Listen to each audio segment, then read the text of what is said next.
Assalamualaikum adik-adik. Apa kabar adik-adik semua?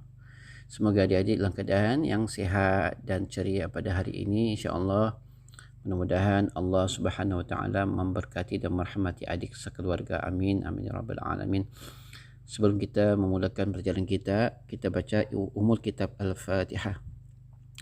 A'udzubillahi minasyaitonir rajim. Bismillahirrahmanirrahim.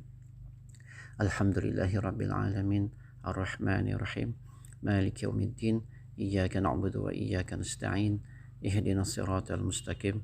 Siratal ladzina an'amta 'alaihim ghairil maghdubi 'alaihim waladdallin. Amin. Okey, adik-adik, sebelum itu kita selawat dulu ya. Allahumma salli ala Muhammad. Ya Rabbi salli alaihi wasallim.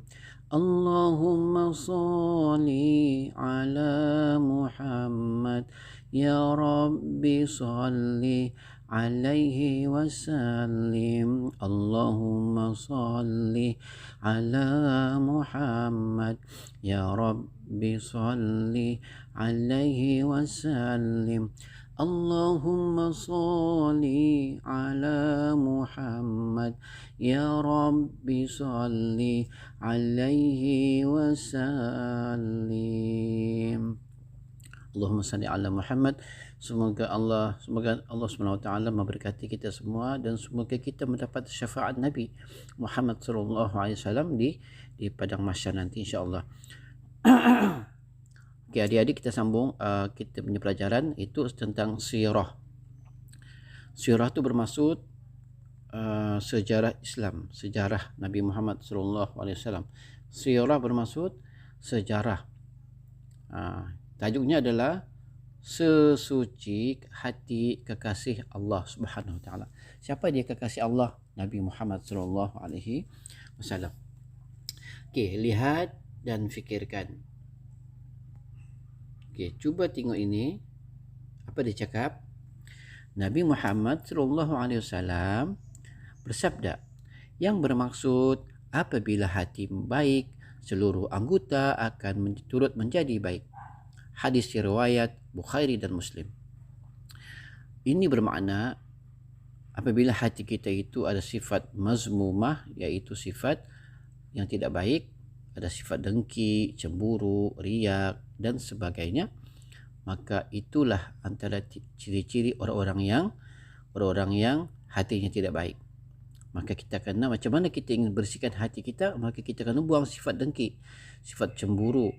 Kalau jiran kita mendapat kebaikan, jiran kita mendapat rezeki yang banyak, maka kita doakan, kita jangan cemburu, dengki, kita fitnah jiran kita, kita fitnah kawan kita dan sebagainya, maka itu adalah hati yang tidak baik. Hati yang baik adalah orang yang sentiasa mendoakan kepada orang lain dengan doa yang baik-baik semua. Okey adik-adik, insya-Allah adik-adik semua hati-hati baik, insya-Allah hati-adik. Dan keluarga adik pun hati-hati yang baik, semua baik-baik, insya-Allah. Mudah-mudahan Allah membersihkan hati semua keluarga adik menjadi orang-orang yang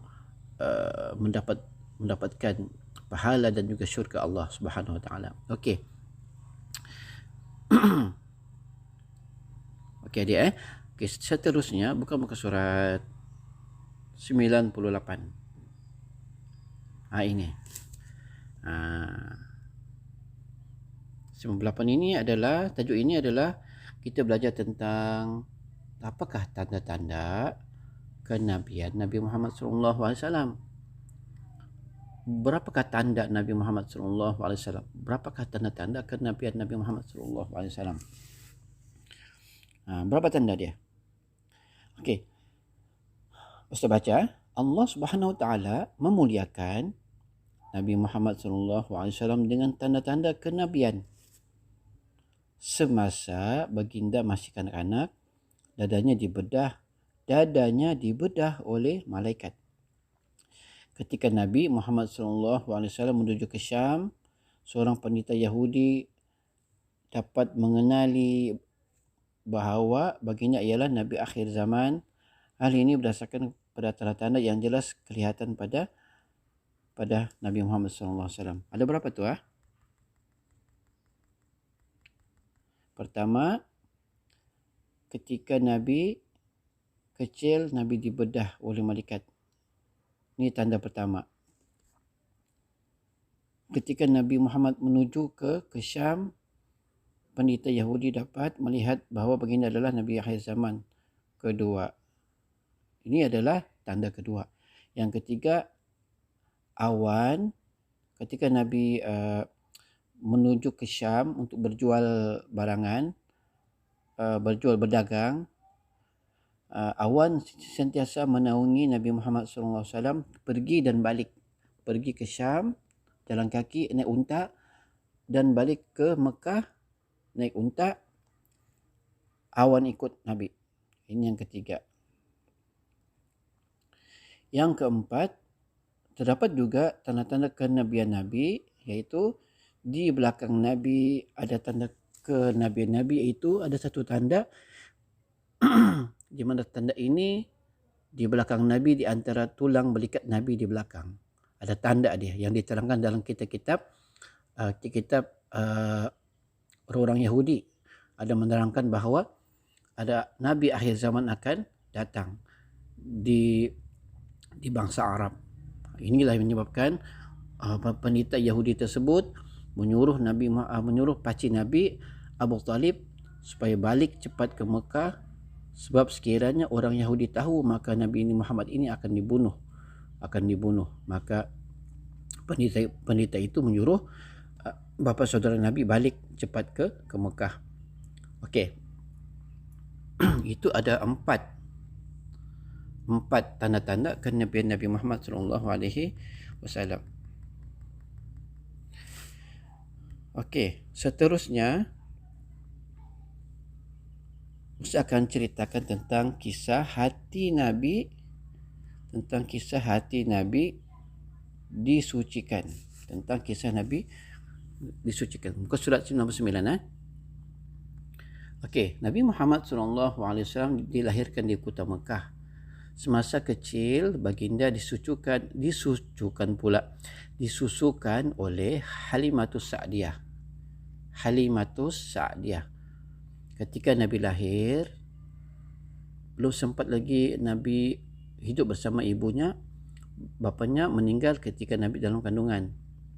Dan ketika Nabi beberapa bulan, ibunya sudah meninggal lagi. Maksudnya Nabi ini adalah anak yatim piatu. Lepas itu ketika berumur 4 tahun, semasa baginda bermain. Maksudnya Nabi ini menyusu dengan Halimatus Sa'diyah sampai baginda berumur 4 tahun. Semasa baginda bermain bersama-sama dengan kanak-kanak yang lain, 2 malaikat datang membawa baginda ke satu tempat.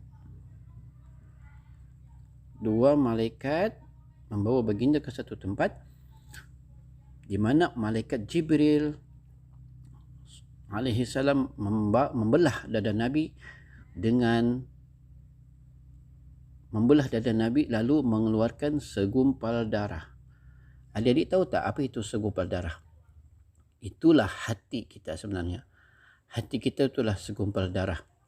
Serta berkata, inilah sasaran syaitan daripada kamu. Jibril alaihissalam mencucikan dengan air Zam-Zam dan kemudian memasukkannya semula ke dalam tubuh Nabi Muhammad SAW.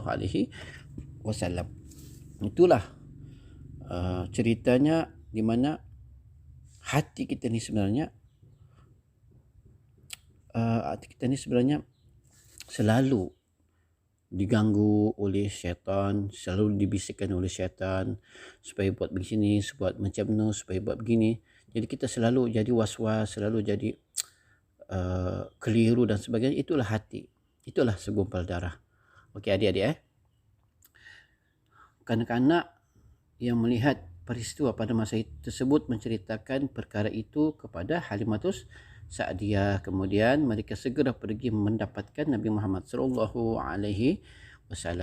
Apakah daripada pengajaran cerita ini, di mana Allah Subhanahu Wa Taala memerintahkan malaikat untuk membersihkan, mencucikan hati Nabi, kerana hati ini sangat penting Kalau hati kita ini kotor, maka semua apa yang kita buat itu akan jadi kotor.